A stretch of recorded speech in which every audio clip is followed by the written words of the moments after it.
This is Dateline News and Conversation. Well, got another very interesting show for you tonight. Uh, he was on the show last week. First time I've met him and hosted him on the show. 91-year-old Jack Gilroy. Tonight, we're going to delve a little bit deeper into this man's remarkable life. The headline started out with he's an ex con. He's a convicted criminal. He's spent time in federal prisons, probably a few county jails, because he's been arrested a number of times for nonviolent, peaceful acts of resistance against the man. But he's also really, in life, an educator. That's been his mission, to try to educate people, to wake them up to war and so many injustices that have been inflicted on innocent people around the world and in the United States. And we're going to focus tonight on something that I think is an example. It could be a model for others around the country. Uh, he's a playwright, and he, with others, have created the Rising Together Theater Company that we're going to talk about. It's an amazing project. So, welcome back to the show, Jack. Thank you, Regis. You know, you don't look like a criminal to me. I mean, you look like a pretty nice, peaceful guy, like you wouldn't harm a flea. So, let's get this out of the way right away, okay? Sure.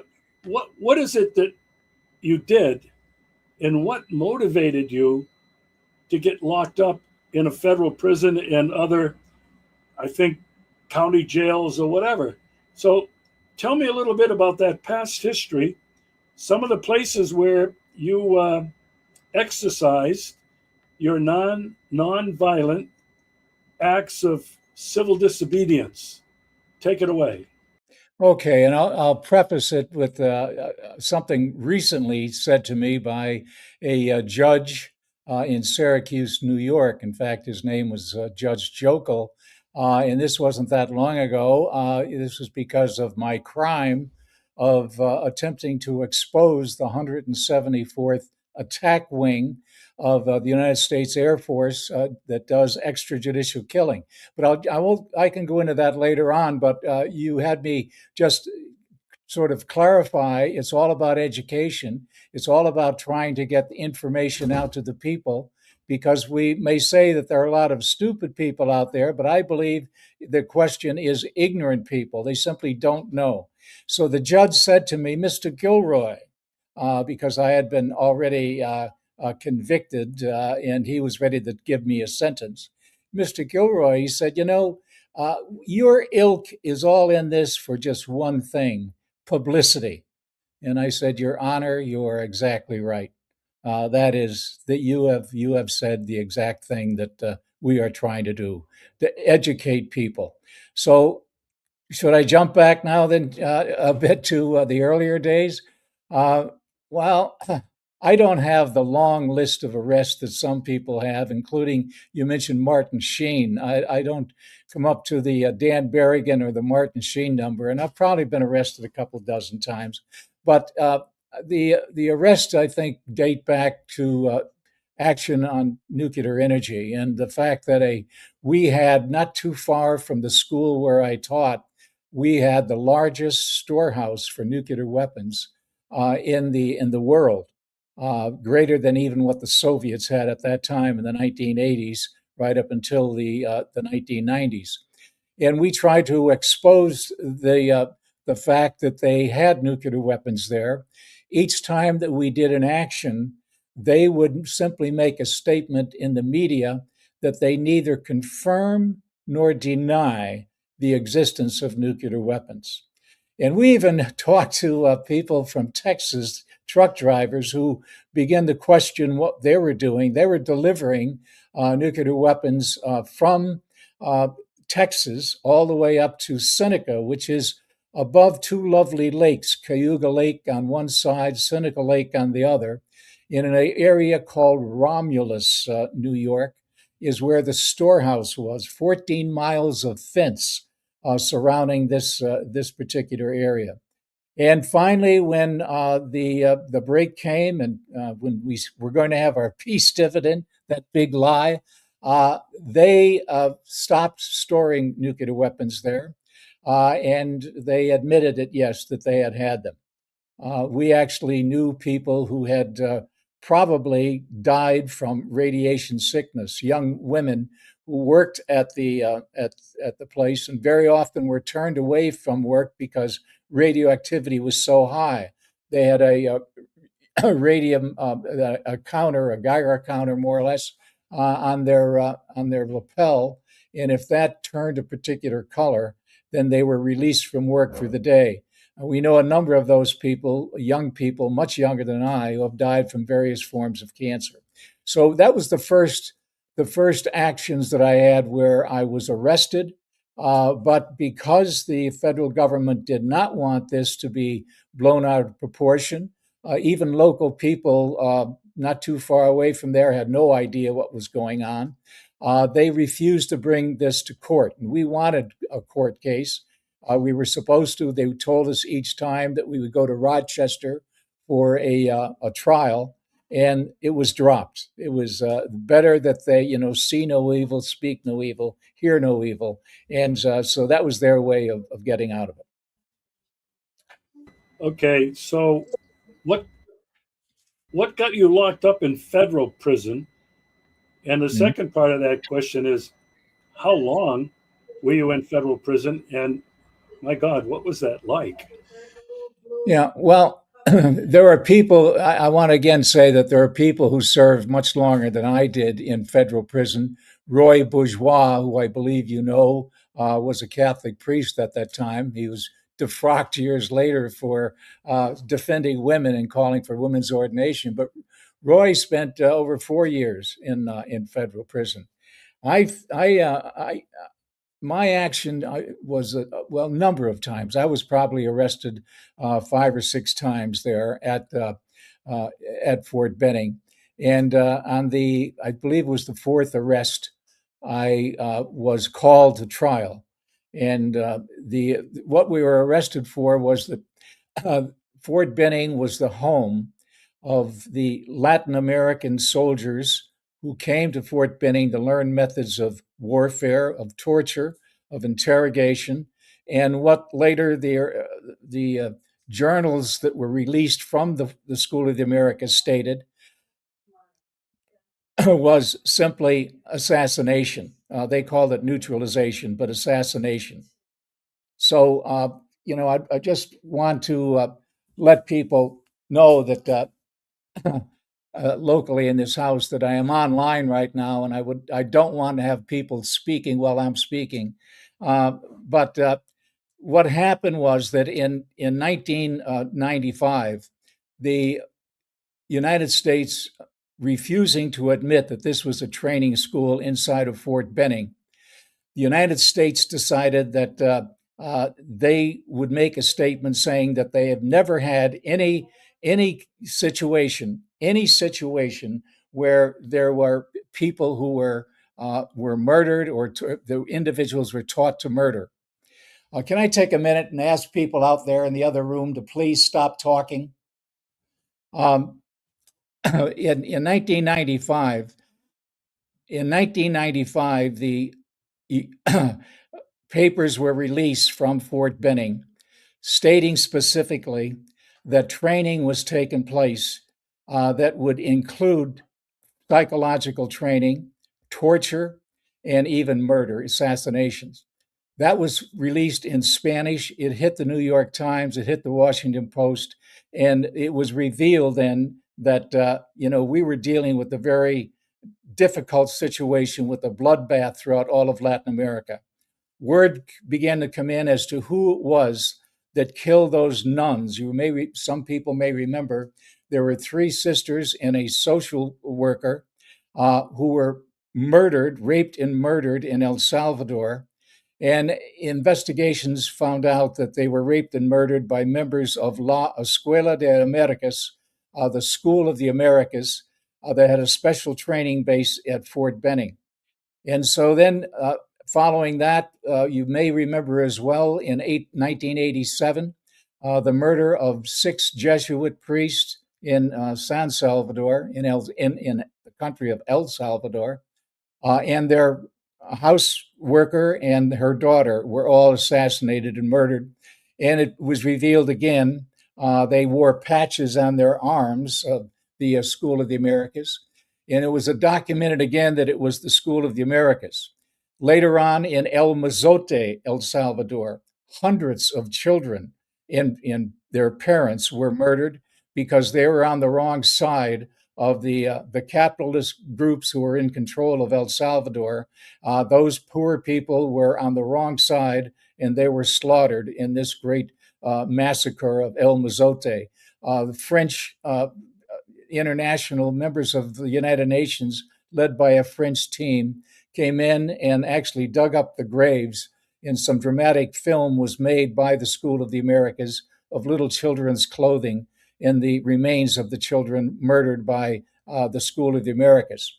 So basically, Regis, what we were doing was attempting to get publicity to show the people in the United States that this was a terrible organization, that it must be shut down, and that it could be shut down legislatively by the United States government. So when I was arrested, at the time that I was arrested, where I did go to trial, we had 4 large coffins, were actually cardboard from Sears or wherever, that were painted black. But inside of those so-called coffins were hundreds of thousands of petitions that we had worked very hard to have people sign on to close the School of the Americas. So the arrest that I had, I was in the lead series of coffins. We had 4 coffins. The reason that we were arrested was because of the desire of the School of the Americas and the U.S. government not to release the truth of the School of the Americas. And so that was in the year 2000. And at that time, that's where I actually met Martin Sheen. My wife, Helene, and I were in the kitchen of Roy Bourgeois, who still lives there, by the way, 36, 37 years. Roy has planted himself right next to the Fort Benning, now called Fort Moore, Fort Benning, Georgia, just to expose what was going on inside. So we were there, and in the living room were people like Dan Berrigan, his sister, his brother, I should say, Jerry Berrigan, and several other individual activists. And my wife and I were working the telephone and the fax machine. And Martin Sheen came in, and that was the first time that I met Martin. And he really didn't need an introduction. We knew who he was.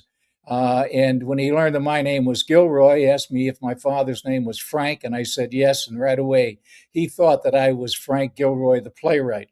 And Frank Gilroy was my father's name, but he was not a playwright. He was a machinist on the railroad. Frank Gilroy was the writer of the first play that gave Martin Sheen his Broadway opening. The subject was Roses, was the name of the program.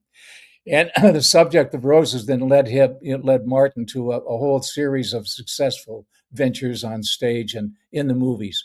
But Martin also became a very powerful voice of justice for people, the poor people, suppressed people all over the world. And so to have him there at the time when he was playing the role in the West Wing as the President of the United States was really great, because it turned out it was the largest number, I think, that Roy Bourgeois and others were able to bring to the School of the Americas. Over 20,000 people were lined up in front of Fort Benning, the main gate. And each person, just about each person, had a cross. There were a few Star of Davids among the group as well, but had a cross with the name of an assassinated, a murdered person.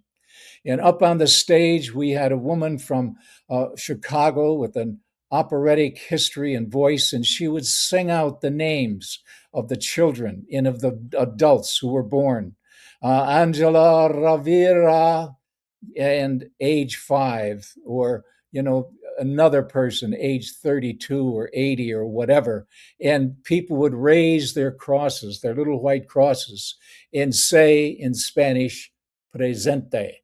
The spirit is there, the spirit is present of all of these people. It was a very powerful movement. And I when I was carrying that day, carrying the coffin, Martin Sheen was carrying a cross, and Roy Bourgeois next to him, and a crazed individual came out of the crowd and threw blood and human feces on Martin's face. I still have a photograph of that somewhere that I showed the Martin. He had forgotten about it. And I kidded Martin later on that Martin got blood and shit on his face, and I got 6 months in federal prison. But where they sent us was to a that very after we were sentenced was to Columbus, Georgia, for the trial in the same courtroom where Martin Luther King had been tried many years back. And we, in the courtroom, were some people who would later on become very good friends of mine, such as Pat McSweeney, who I never knew, and she wrote me when I was in prison. But during the trials, she was impressed with the testimony, and she eventually would become, and many years later, the person who was the benefactor, financial benefactor for our theater company, Rising Together, the theater company. But where did I go? The question you asked, I guess, was what happened? Well, we were supposed to be sent. Those of us, there 26 of us who were convicted, some for only a month or 3 months, and then the rest of us, several of us, for 6 months.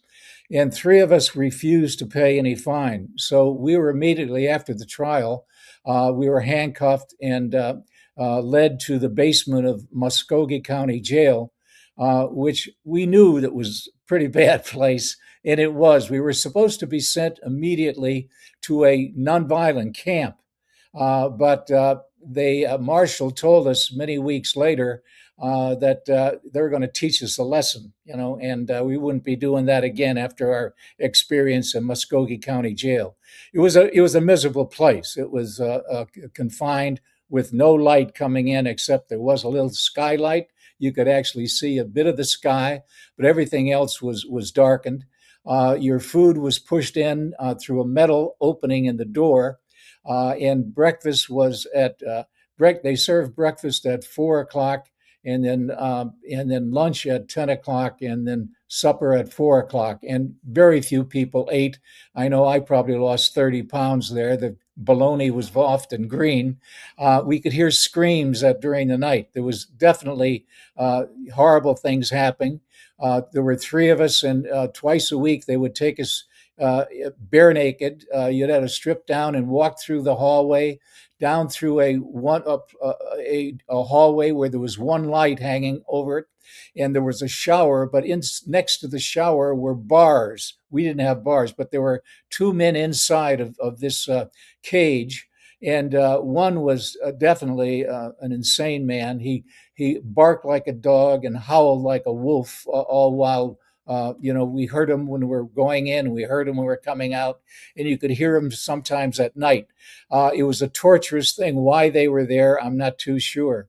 But finally, our congressman, Maurice Hinchey of New York State, wonderful guy who worked with us to close the School of the Americas, he was able to get us released after 18 days just for 45 minutes of fresh air. You were supposed to have 1 hour per day of fresh air, but it took us 18 days before we got any fresh air at all. And then I don't want to go on with this too long, but after 37 days, 2:00 in the morning, we were shackled and put on a bus and taken to Atlanta Penitentiary.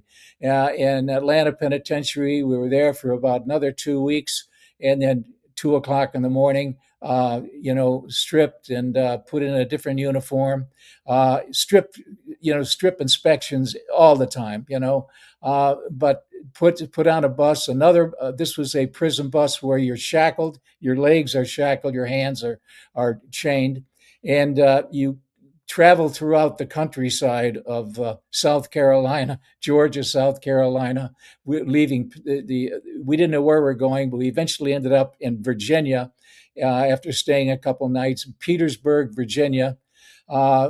We there, Phil Berrigan had left just 3 days beforehand. Phil Berrigan, Dan Berrigan's brother, of course. Phil spent almost 10 years in prison. He left there, and the inmates told me that I had just missed him 2 or 3 days before. They had transferred him to Lisbon, Ohio, because his wife, Liz McAllister, and his family, his children, they were able to get down to Petersburg prison in Virginia pretty easily from Maryland, and they thought that was too easy, so they sent him out to Ohio. Well, anyway, long stories there about Petersburg prison, and eventually the same thing again, put on prison bus, where every place that you stopped, whether it was a courthouse or a jail or whatever for prisoners to get on and off, we were usually surrounded by cars, sheriff's departments, state troopers with usually shotguns on their hips. In our bus, we had the guy doing shotgun was up behind us in the back with and we also had two other armed individuals. So we weren't going to go anywhere chained on the bus. So that's about all. I eventually went to a camp up in with no fences, no guards, no other guards, but no armed individuals that we saw. But that was the end of the session, a 6-month session with the history of. I learned a lot from the federal prison camp, including a lot about racism, which I won't go into any of that now, but you could be pretty well assured that, especially in Muscogee County Jail, that a lot of Black people, as well as in St. Petersburg prison. Uh, Sorry, I went too long. I first, no, I have to apologize because in the last month, um, uh, it happened several times during uh, your testimony. I don't know what the end result looks like uh, to those who are viewing it, or what it's going to look like recorded. I'll have to watch that, but I have to apologize for that. Uh, there's no doubt in my mind that the unstable internet uh, is not something incidental. It didn't happen to me before the last couple of weeks, but it's been happening with every single interview that I've done. So I, first of all, apologize to you and to our viewers. Now, I want to make a couple of comments. I want to thank you for that testimony about the School of the Americas. Uh, Again, it's another educational project. Uh, the truth needs to be told. The American people need to know what's being done by their government in their name. And Archbishop Moreno, America, a lot of people know about that. I also want to comment on Father Ray Bourgeois. You mentioned that he was defrocked. Well, I know something about that. Um, but there's a quote from the prophet Ezekiel in the Old Testament. And every Catholic priest,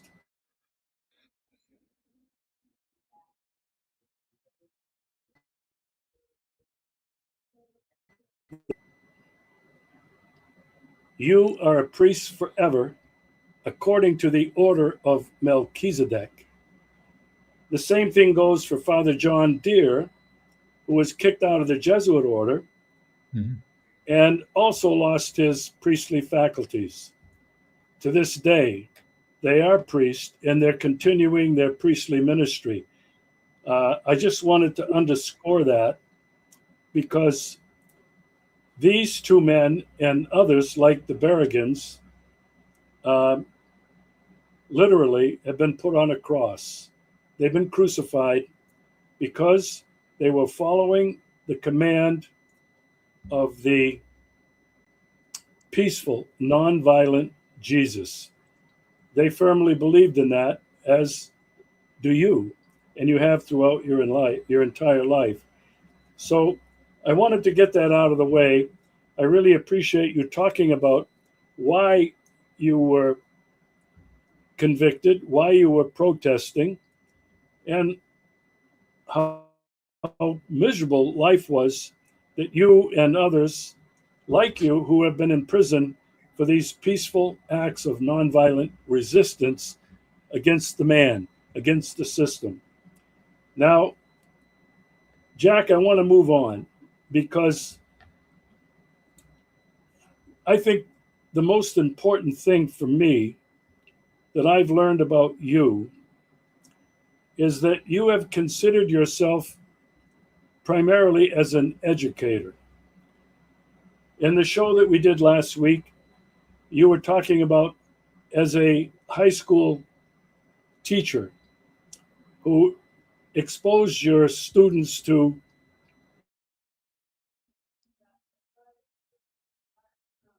activism against nuclear. You've continued throughout your entire life to consider yourself an educator. You're an author, you've written novels. But I think the most incredible thing that you've done is as a playwright. We only mentioned this briefly in the first show, but I really want to go into the plays you have written, why you chose to write plays, also the same reason why you chose to write novels. And I believe you said uh, that the American people are not stupid, they're just uneducated. And you believed in using all of the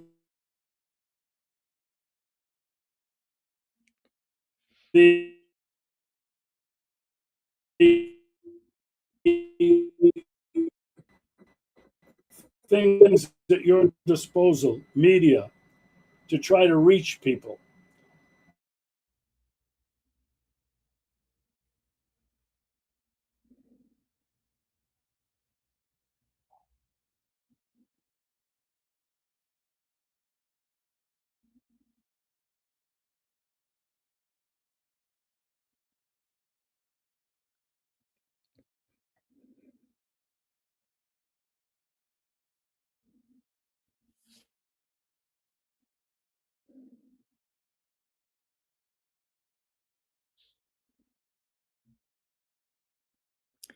Well, it appears the spooks are involved in this transmission, Regis.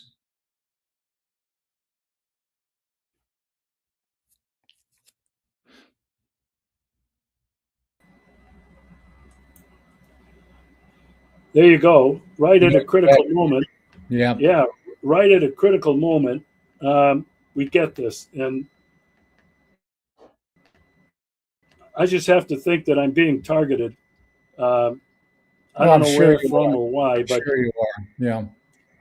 so what I was asking was I wanted you to talk about why did you start writing plays and who were they for?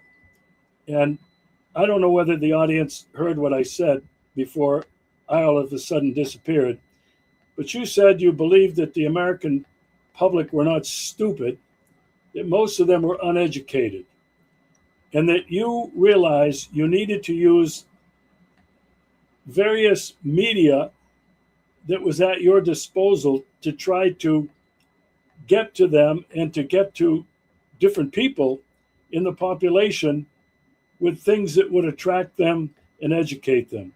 I want to focus now on your theater company, the Rising Together Theater Company. Tell me about when did you start that? How did you do it? And obviously why? And then we'll have a discussion about um, what the themes are, the content, and who are the characters in these plays? Okay, well, most of the plays that I've written in recent years do have a talkback segment to them. Before we started the Rising Together Theater Company, the plays Franz Jägenstätter, Ben Salmon, the play called The Predator, the name of the early killer drones that we had, did engage the public. So yes, it's basically education, hoping that when you get people uh, to be engaged actually in a live theater production, there is just something very powerful about that.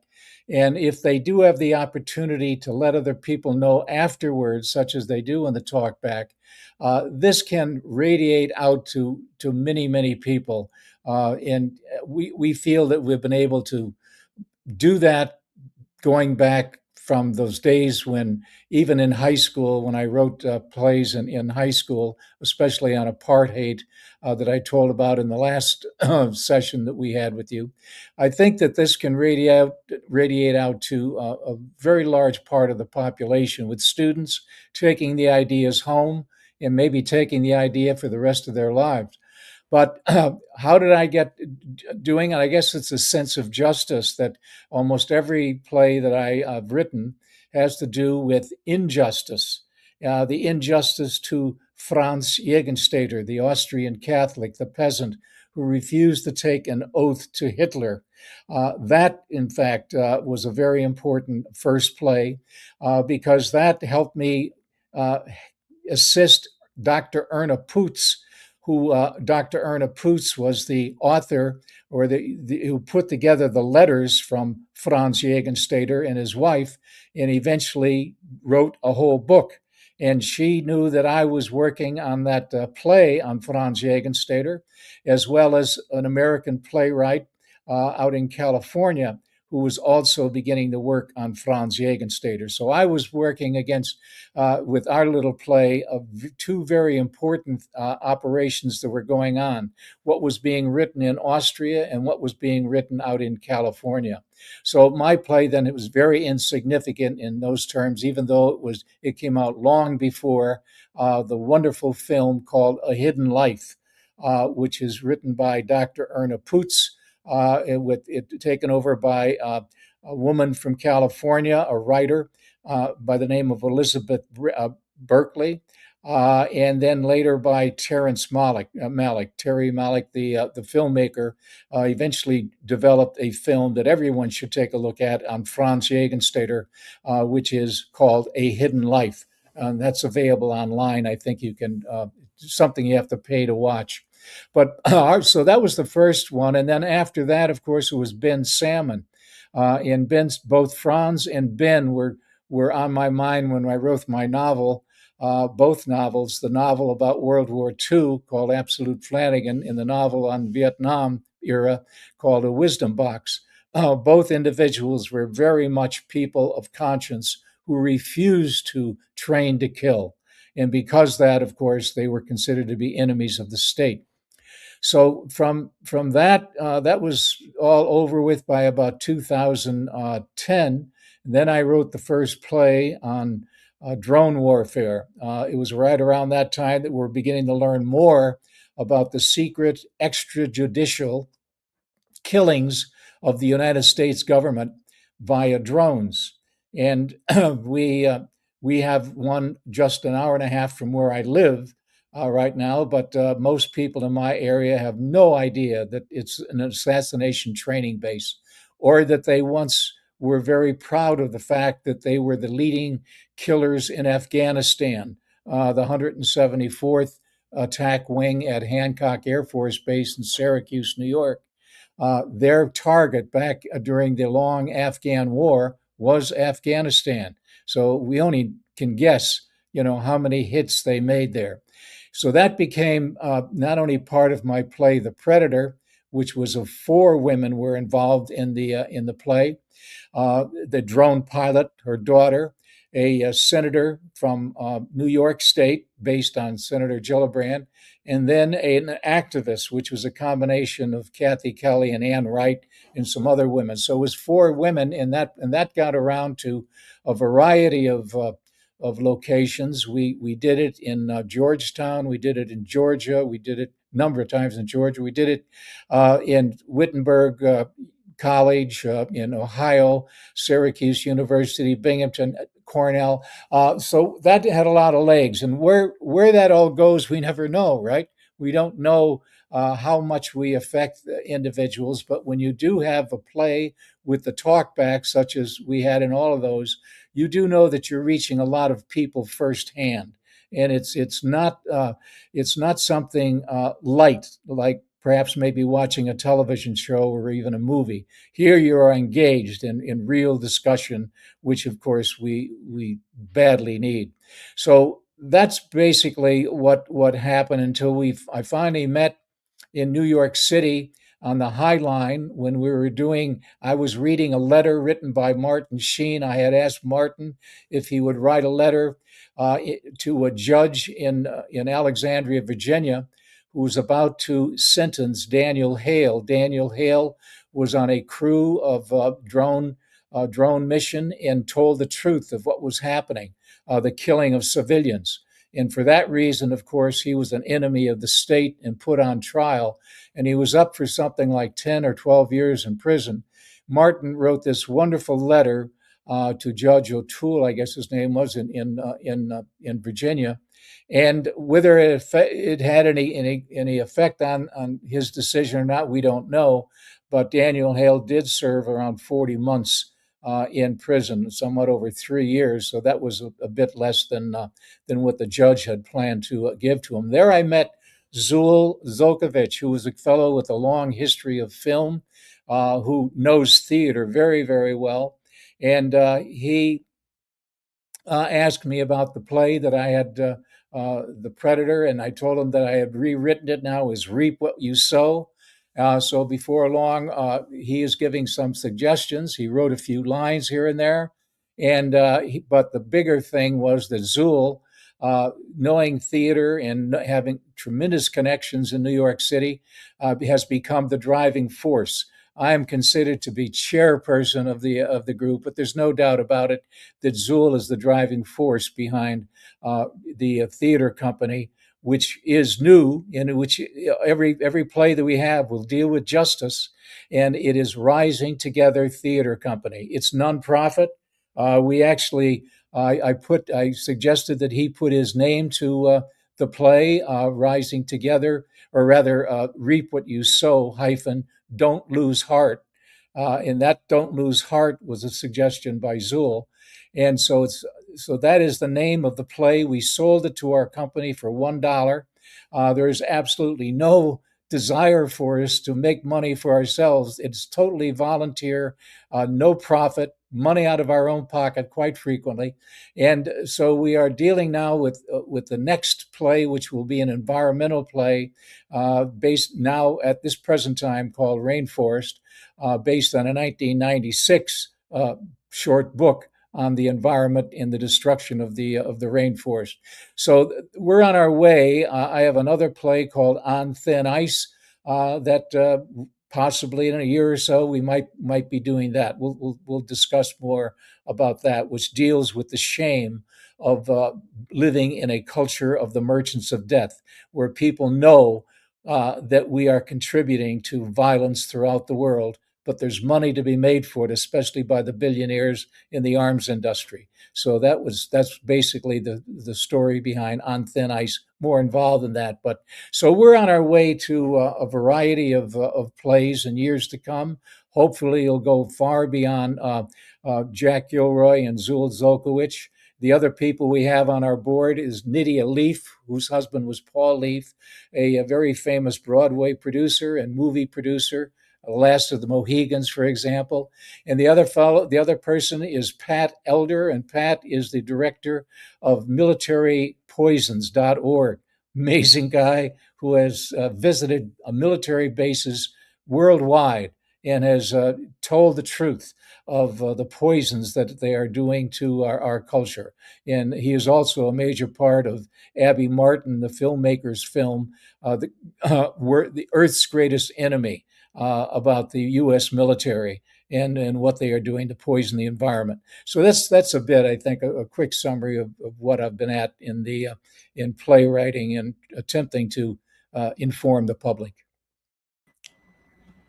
I appreciate that. We had a few interruptions with this unstable internet, but I want to ask you a couple of more questions about the theater company. But you mentioned Franz Jägenstätter, uh, who uh, was very important to you, and I think you didn't mention it here today, but I think you mentioned that Rob Shetterly from Maine, the USA, has a series of paintings, People Who Tell the Truth.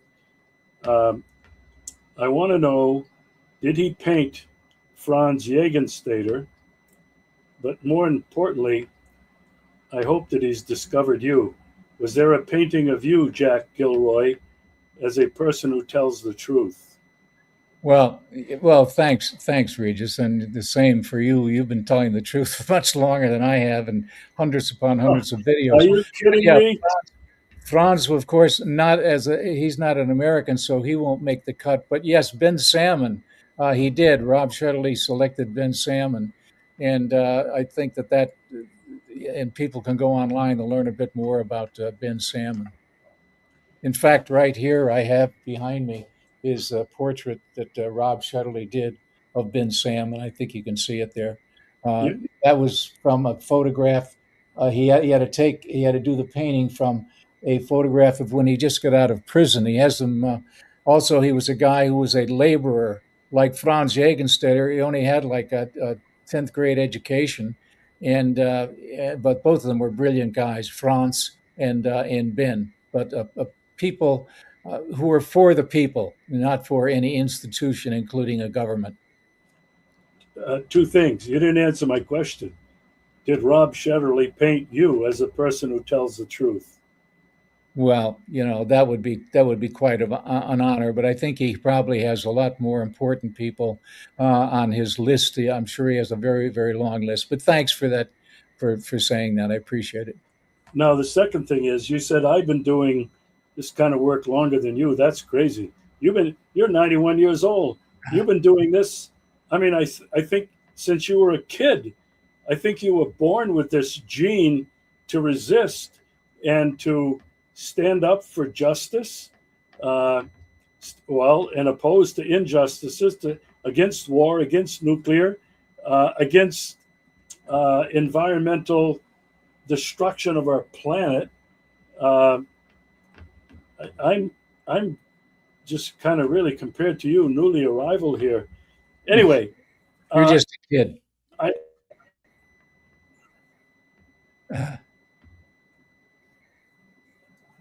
yeah, we're getting interrupted here too often.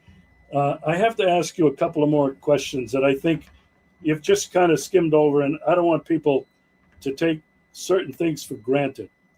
You mentioned after all of the plays, you have talkback sessions. Now, as a filmmaker, uh, and with my three major films, uh, they were obviously not in favor of the United States government and were just totally ignored by the industry. So, what I had to do was travel the country several times, uh, showing the film to peace groups, Quakers, church groups, uh, anybody who would host me for a screening that was always free and open to the public. I always believe, as you do, that you cannot charge admission for an educational mission and project. But what I discovered were there was more that happened in what I called the question and answer session, which you're referring to as talkback. Let's talk a little bit now about what happens with some major films that are really important that get shown in a theater, but when it's over, everybody walks out and goes home. In the talkback sessions, tell me what actually happens, because I know it's exactly the same thing that I experienced in my question and answer sessions with thousands of people around the country.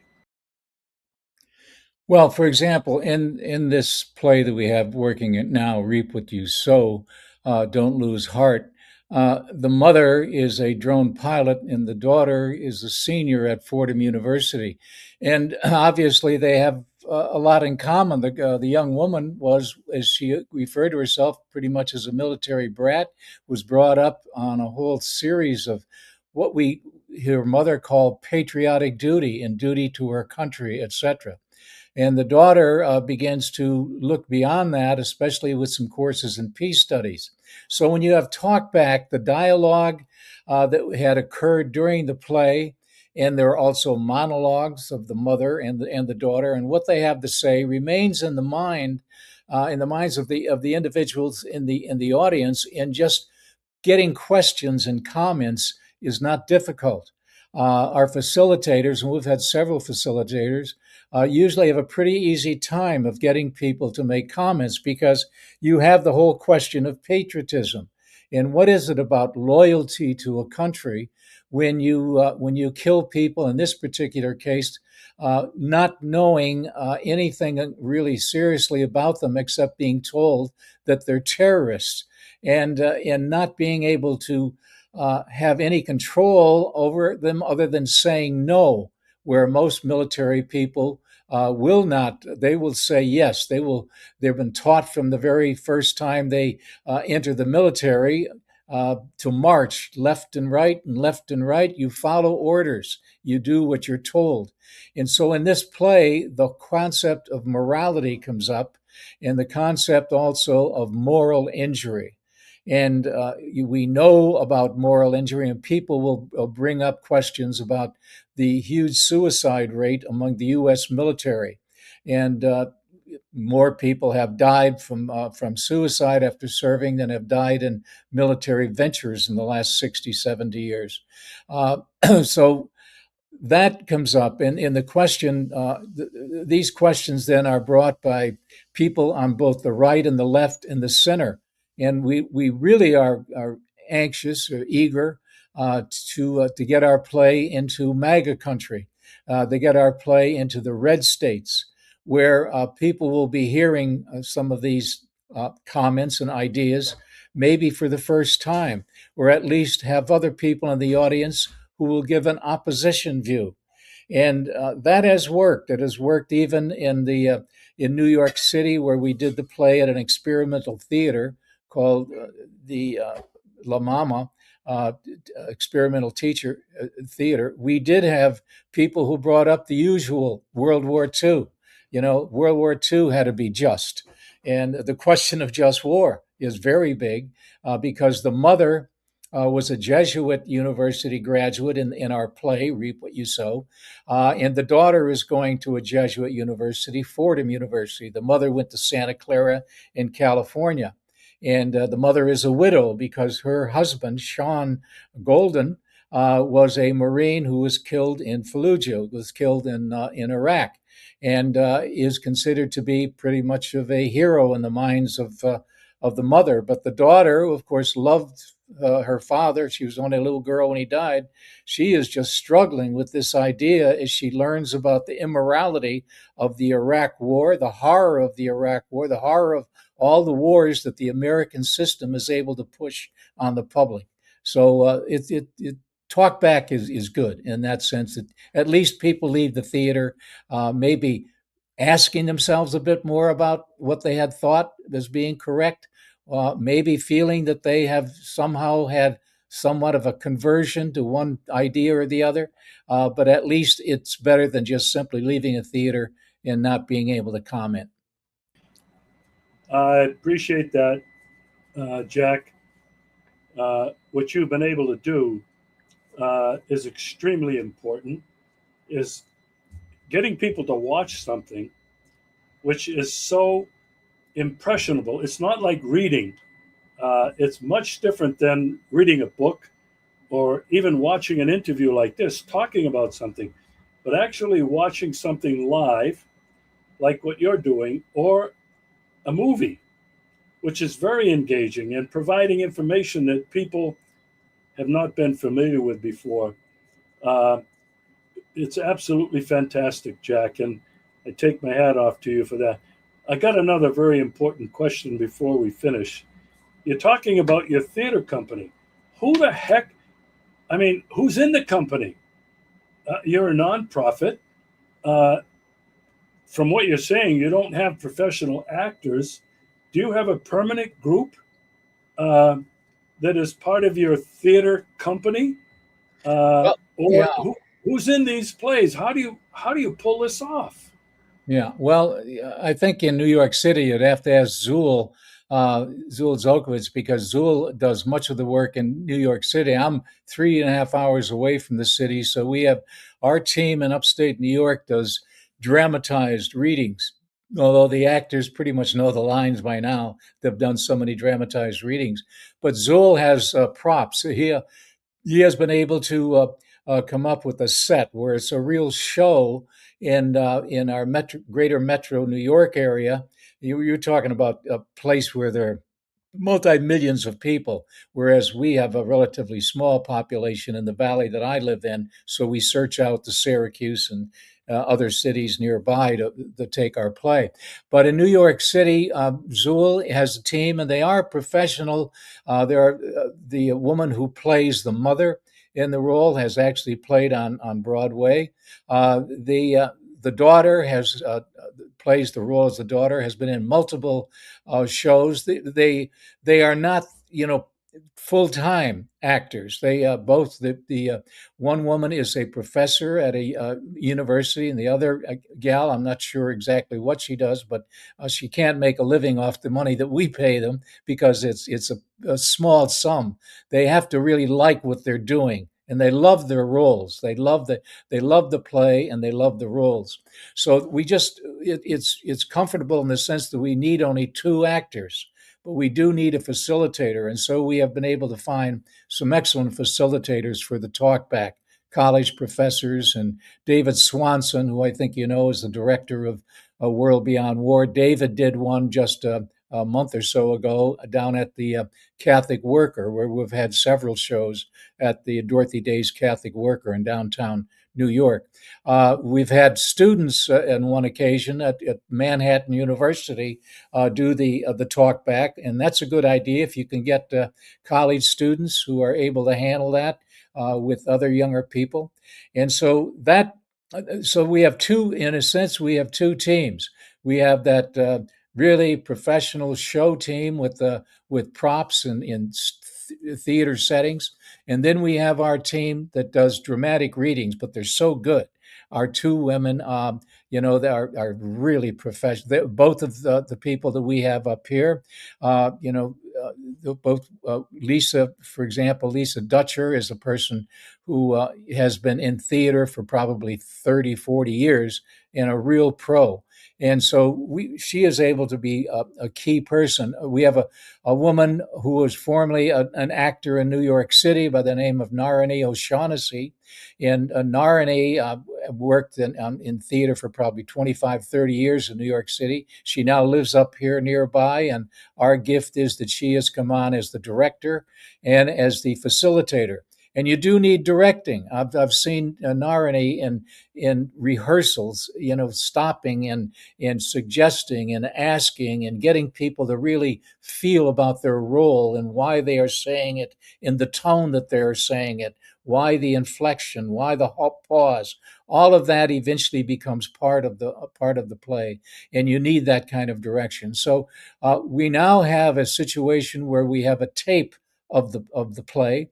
That, of course, is not like a live presentation, but we know that the question that we're dealing with is so vital, so important, and that is the justice question. not just war, but this whole concept of patriotism and the concept of moral injury that is really harming so many of our young men and women in the military.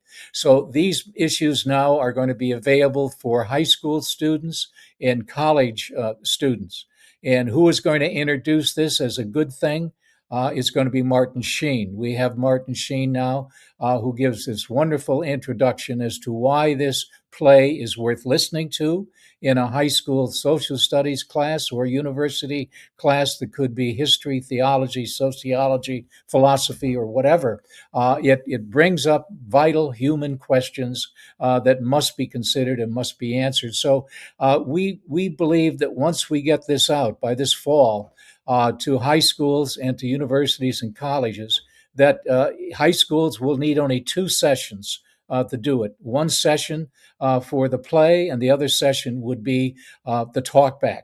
And universities with 90-minute class sessions can do the whole thing in one play, and hopefully even days after, still be talking about issues of peace and justice, just war, moral injury, patriotism, the heart of the play. So we're looking forward to that. Absolutely brilliant. I'm blown away. You don't seem to have any quit left in you. You're talking about future plays, future plans. I love it. Now, a colleague of yours, Bob Greaves, sent me the recording of this play, and because this is live and I don't know how to interject things like that into a show, I think what I have to do is get back into my editing program, take clips of what we're doing, and then take some of that audio and play it, and then use some of the pictures that are on your website to try to help people better understand what we're talking about tonight. So I'm going to be working on that uh, on my own. I'll keep you posted how that goes. I want to finish on this note. Um, obviously, I have a special interest in Father Ray Bourgeois uh, Roy, in the yeah, Roy, in the barrack. Pardon me. Roy Bourgeois, Roy. Roy, yeah, Roy, not Ray. Roy, Father John Deere, the Berrigans, uh, and a very important movement, Pax Christi. Uh, I was involved with Pax Christi up in the state of Maine. In fact, they helped sponsor one of my films, uh, The Peace of Christ. And I think for me, having been a professional in the Catholic Church, highly educated in Rome, uh, the message of the peace of Christ has been lost. And way too much dogma, way too much theology. And the basic message is love one another, follow a nonviolent way of life. And the other movement that I have also been familiar with, especially in New York City, the Dorothy Day Catholic Worker House in New York City. Um, you've mentioned both of those movements, and I want you to finish by telling me how you've been inspired by both of these movements and people like Roy Bourgeois, the Berrigans, and Father John Deere. Sure, sure. Well, I really first heard about Pax Christi from my mentor, who I've mentioned once before, Richard McSorley. Richard McSorley was a Jesuit at the University of Scranton, and he really helped change me. I had the epiphany that I talked about, meeting the first Russian soldiers and being in Vienna when it was part of under the control of the French, the British, the Americans, and the Russians. But when I got to the University of Scranton and met Richard McSorley, he had already pretty much committed himself to be very critical of the just war theory. And when he jumped into leadership roles in Pax Christi, I think it was important for me to try to just follow up on what he believed was essential that you just pretty much explained, and that is the nonviolent teachings of Christ, the basic idea of love your neighbor, not kill your neighbor. So Pax Christi has been very important for me. It was an organization that actually started by a Frenchman and a German following World War II, saying, isn't this absurd? We're Christians and we're killing each other. And so it has now it worked I think it works very basically on Rerum Novarum, the encyclical of Pope Leo XIII, who's established pretty much what we today call Catholic social teaching. And the very first principle of Catholic social teaching is the dignity of every human being. And that is something that unfortunately we don't hear. It may come from popes, but and a few bishops, but overall, they're all part of the military system and have been for almost 1,700 years, since the time of Constantine. So it's a struggle trying to get that across to people who have been indoctrinated by their priests, by their bishops. And maybe we've had some great popes like John the 23rd, who I have right up here with JFK. Nikita Khrushchev should be in that, by the way. Nikita was a peacemaker at that time as well. This was this was painted back in 1963 after the assassination of JFK. John the 23rd died, remember, in June of 1963. So I think that and Nikita was around for a few years later, but he was so important, and that's typical of omitting the Russians, right? We need that painting now with Nikita in there, and maybe somebody could do that. But Richard McSorley went on to advise John F. K. and Robert Kennedy because he went to Georgetown, became friendly with the people, with the Kennedy family. And actually, he was the one that was selected to be with little John and Caroline after JFK was assassinated. I think that I think that Richard McSorley had a lot of influence on the speech that was made on June 10th, 1963 at American University in Washington, D.C., when John Kennedy called for total disarmament. He became a major enemy by saying that of the merchants of death. He became a person who was not to live. And I think that that influence of Pax Christi was very much in mind. When I think of Pax Christi, I think of Richard McSorley and all the good that he did over his years. Jack, we've run out of time. We're going to do it again real soon because there's so many more things I want to talk to you about and to explore your incredible life and the things that you're working on. And so I'm happy to be able to promote it in a very little way, as much as I can. Thanks so much for coming back again. We'll look forward to seeing you again real soon. Thanks, Regis. Appreciate it.